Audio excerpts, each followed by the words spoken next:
Am I the a-hole for saying that it's my sister's fault her husband is divorcing her? My 27 female sister, 32 female, is currently in the process of divorce started by her husband, 40 male. They were married for a total of 2 years. But the problem started with brother-in-law wanting his own biological kids. I'll explain later.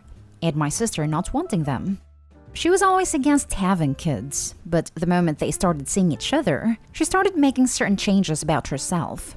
He had a courtesy of telling her quite early where he wanted the relationship to go, and my sister at that point went from no to maybe to one day, and then yes. They got married. But maybe the realization finally hit her when we went to meet our cousin who had given birth. Yes, a new mother's body is not exactly the epitome of sexy because pregnancy does things to a mother's body. I could tell sister was detracting. And it was still early in the marriage when I asked her to reconsider and end the marriage now before it's too late. She was adamant that she wanted a child, but I could tell she was flaky. She never talked to me, but she would talk to our mother, and I would hear from her how brother-in-law was still going on about wanting a child, but she's not feeling like wanting a child anymore. Oh boy.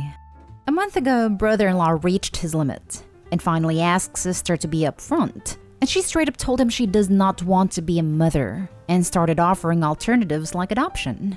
Brother-in-law did not want to hear any of that, and sister came to live with us. As to why brother-in-law wants biological children, he was previously married and has 2 children. Then he found out that neither of them are biologically his. He pays child support but does not see the kids anymore. Understandable. Sister also knew this, but maybe love blinds people. She is here bawling her eyes out because brother-in-law started the divorce proceedings and does not want any sort of compromise. Parents have been giving brother-in-law crap for days now, and so is sister now about how stubborn he is, and wish she could see it before. It got annoying to a point where I told her that it was her fault that she was not ready, lied to him, and now expect him to accommodate, fully knowing his side, and that her foolishness impacted the life of 2 people. Now they're angry at me for taking his side. Am I the a-hole? If so, what can I do to make it right? I'm not going to retract my words because they're exactly what she did. Now for the top comments. Not the a-hole. She lied to her husband by pulling a bait and switch on him. That's really shady. She's getting what she deserves for doing that and just can't accept that. All you did was tell her the truth. These aren't the type of things you can just change your mind on when you marry someone, at least without consequence. She needs to commit one way or another because waffling on something as high gravity as this will doom her relationships to failure now and in the future. Props to you, Opie, for giving your sister a hard dose of reality. Did she pull a bait and switch, or did the reality hit her that she didn't want to go through pregnancy? Yes, that is possible. But she still didn't tell her husband that she had changed her mind. He had to confront her to even get her to tell the truth. Everyone sucks here except brother-in-law. This is a deal breaker for him. Ed is making the right choice. Compromise either way would only breed resentment and ruin what's left of their marriage. It's better and more responsible to cut it off now so they can find people who are fundamentally more compatible. Your sister definitely should have been honest. This is a situation of her own making because she tried, out of love, to want something she does not want. However, you didn't need to say that. You didn't need to rub salt in her wounds, and you've done her no favors for it. Your parents need to stop blaming brother-in-law. She doesn't need to forgo biological children just because she doesn't want them. He's not wrong for making this choice. He'd only be wrong if he tried to force her into pregnancy after she'd outright said no. He didn't. She made herself clear, so he left. That's unfortunate, but that's all it is. Real true support does not come from blasting the other person for the things they want for themselves. Less focus on him, more on her. And you learn to read a room. Tact is a valuable resource, and given that this is a sensitive subject, you should take your hints from that and be sensitive. There's nothing at all to be accomplished from telling her truths like that. You should apologize. Not because you stated something untrue, but because you were unwittingly or otherwise cruel to a family member who is already suffering. That was very well put. I agree with everyone sucks here. Unless you were directly asked for your opinion, Opie, then what you have done is kicked someone while they were down. You don't have to lie to her, but you don't have to wield the truth like a hammer either. She will get plenty of that in the divorce proceedings. Info. How do you know that your sister wasn't lying to herself and telling her husband what she believed was true at the time? Given what you have said about her freaking out about what pregnancy does to a woman's body and suggesting adoption, it sounds like your sister is opposed to giving birth, not to having children, and maybe she initially thought she could push past that fear for something she wanted with her husband. Now for the next story. Am I the a-hole for telling my sister her being a stay-at-home mom is a joke and she's just selfish? I want to make it clear I'm not slagging off being a stay-at-home mom, just my sister's version of it. I know how much hard work it is and I'm not putting anyone down for it. But my sister really does just sit around doing nothing all day, while somebody else does all the work, and then whines about how hard it is being a stay-at-home mom, and I've had enough of it. My sister Carol, 26 female, and I, 24 female, have always been polar opposites, so we do clash on quite a few things, but generally we are close. She has 2 kids, Rose 6 female and Ty 7 male, and I have a son Oz 2, and they're really close. Carol has always been a stay-at-home mom ever since she left school and never had a job, whereas I've always been career-driven. My job's hours can be long and irregular, but I love it. Though if ever say I'm tired or I've had a hard day, Carol has to one-up me and say how she's even more tired or has had an even harder day because she's a stay-at-home mom, so works 24/7. The thing is, all the things a stay-at-home mom does, she doesn't. Both kids are in school, and her husband Dan is the one that gets them ready, helps with homework, cooks all the meals, they have a cleaner. And Carol doesn't drive, so my mom picks kids up from school and looks after them till Dan gets home from work. Most weekends, Dan will bring the kids over to me. I live a 10-minute walk away, so Carol can have a break. So I don't have much sympathy for her, but most of the time I just let it go. But last week was half term. I was able to get most of the week off, but on Friday there was an emergency at work, so I needed to go in immediately. My husband was away, and my nanny and babysitter were busy, so I asked Mom if she could look after Oz as I had to go into work urgently, but she couldn't as she was looking after Rose. I asked where Carol was, and Mom told me she was at home but was feeling tired, so needed a rest. I said that she could bring Rose over, but she couldn't as Rose had friends over for a playdate. But I took Oz and rushed over to Carol's house to beg Mom to take him. While I'm talking to Mom, Carol came down. I explained the situation, but she said that as Rose has friends over, it would be inappropriate for Oz to be there. So I asked why Mom couldn't take Oz back home for a few hours and Carol watched the girls. Carol seemed offended by the suggestion that she should look after her own child herself. And I had about had enough and knew this was just wasting time when I had to get to work. So I said, well, thanks for nothing, and left and took Oz to work with me. It worked out fine, but I was pissed with Carol. So today I went over to Carol's. I wanted to put the situation behind us and move on, but she brought it up. She said she was waiting for an apology from me. When I left, she told me I just don't get how hard being a stay-at-home mom is. I told her she doesn't even know what a hard job is, and that the fact she calls herself a stay-at-home mom is a joke, and that she's just lazy and selfish. I left and she told me that I'm not welcome back. Not today, Hall. As a stay-at-home mom myself, I do know how hard it is, but I have also worked a full-time job. Neither is easier than the other, and it sounds like the real problem is she's selfish and lazy, not with her workload. Not today, Hall. She's the worst. Also, why on earth would it be inappropriate to have friends over and a cousin? Yes, every one of my niece's birthdays was super inappropriate because she had friends over and her cousins. That's so annoying. Being a stay-at-home mom is so much work, but only if you actually work. She said that he would interfere with her game, and the girls were there to play with Rose, not a 2-year-old they didn't know. To be honest, I really didn't know what she was on about either. I think it was just an excuse to not have Oscar. Just for clarification, your mom has time to babysit your sister's kids, but absolutely cannot do so for you in the middle of an emergency. Really? We are not focusing enough on how unfair and enabling your mom is being. It isn't the first time my mom chose to babysit for my sister instead of me, when I asked first, so I stopped asking her. But I was desperate this time, so I went for my last resort. Next story. Am I the a-hole for confronting my sister's girlfriend upon being accused of not caring about their baby? My wife, 35 female, and me, 34 male, have been married for over 8 years. and have been trying to have a kid forever.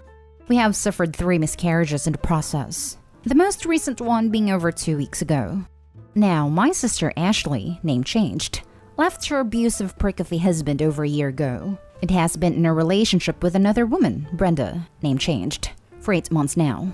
Over 2 months ago, Ashley gave birth to a baby girl. She came as a source of joy for all of us, considering that my wife was pregnant at the time too.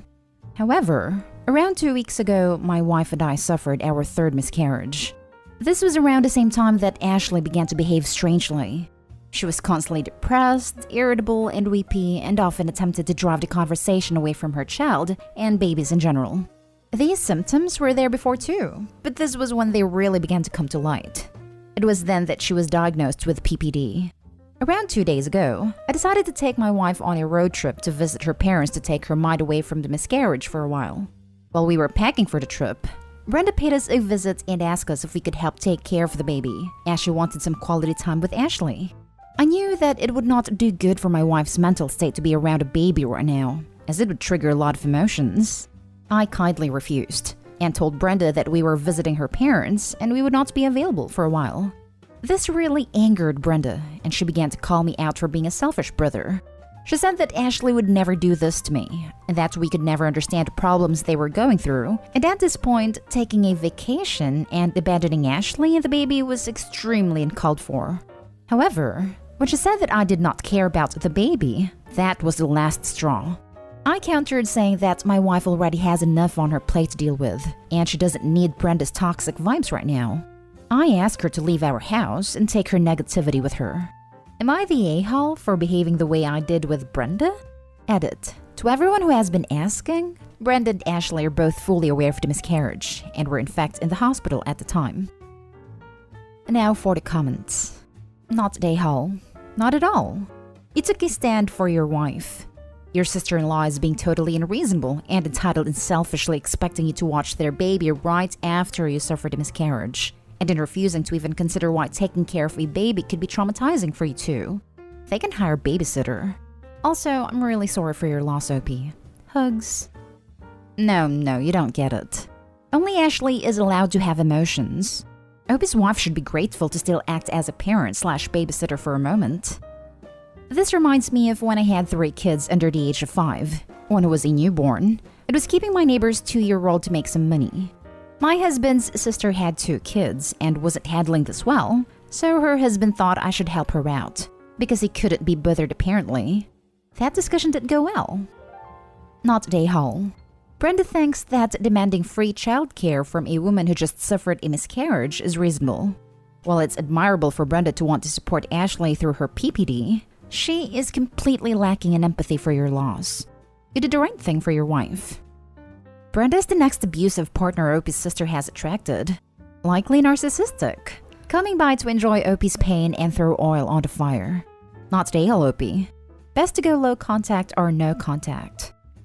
Brenda was way out of line. I'm sorry Ashley was going through PPD, but your wife's, and your, loss was equally as devastating as your sister's PPD, perhaps even more so. Both you and Brenda were protecting your significant other, but Brenda was going about it by being a nay-hall. You, on the other hand, were not day-hall. Not at all. Last story is titled, Am I the a-hole for not letting my sister make my son's birthday cake? My sister is an aspiring professional baker. She set up a Facebook business for it in 2018, and so far has not been able to build up much of a client/customer base. Part of the reason for this is she isn't the best decorator out there, and sometimes she's downright bad. Before setting up, back in 2017, she did taste and feedback tests with the family. She told us she wanted to know if/where she needed to improve and all that stuff. Cool. A couple of people told her she was great and that she should open her business because she'd be great. The rest of us, me, dad, older brother, younger sister, and my husband, all mentioned how she needed to lay off on the sugar a bit because holy freaking hell was she poisoning those cakes. And we mentioned she would need to refine her skills with the decorating side. She asked for specifics and we gave them. Especially on the kids' design because they were downright terrifying for kids. Tested on some of our kids. She didn't take it on board though, except for the sugar. She told us at the time we had overreacted to the designs and would see. My sister has 5 reviews on her profile. 3 of them are 1-star with the same feedback we gave about the appearance of the cakes. One woman had her 2-year-old cry when they saw the cake, and another had her 5-year-old say they were scared of it. The other one was more angry about it and did not hold back. The other 2 are 3-star reviews and say it could have been a lot better. It frustrates my sister. She tries to grow but doesn't listen to feedbacks. My son is turning 8 this year, and it will be his first friend party due to circumstances. My sister asked if she could do the cake. I told her we had already ordered one, which is true. She was hurt would it go to her over another baker. She offered to cover the cancellation fee, and I turned her down. Then she got mad. Said how can she build her business if family won't even help her out and give her practice and a portfolio to build. I told her that she should start listening to the feedbacks she has received, instead of pressuring family to become guinea pigs for inventions. I also suggested she practice without getting an order, because it means she can provide a better quality product without using other people's money/celebrations to do it. She told me a good, not a prick, sister would give her the experience, and that it would mean so much more to my son to have a cake made by his loving aunt than some random baker. She has me feeling a bit bad because despite her telling me I'm a prick if I don't, I can see she's genuinely hurt we don't like her cakes enough to give her this. Am I the a-hole? Not the a-hole.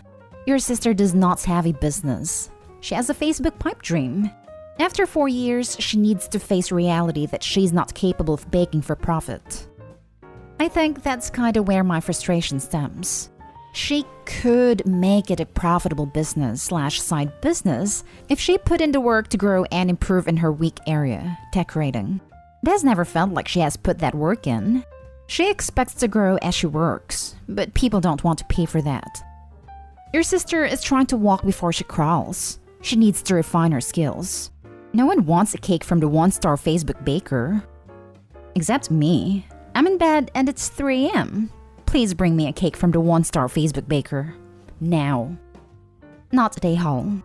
As much as I hate to say it, some people got it, some people don't got it. She seems to fit into the latter category. She apparently needs a lot more practice before she entertains her dreams of branching out into a successful business. It may hurt her feelings, but you gotta be honest at times. Too much negative feedback in early stages can downright cripple a fledgling business. She needs to be 100% confident in her work and have a portfolio of cakes/treats that she has made that she can provide on request. My wife takes photos of every cake she makes, even just to kill time, and is building up quite a collection of photos. I agree. If she practiced and learned how to strengthen her ability in the decorating area of cake making, she could be doing a lot better, but she needs to put in the work to learn. Not everyone has a magical skill right off the bat.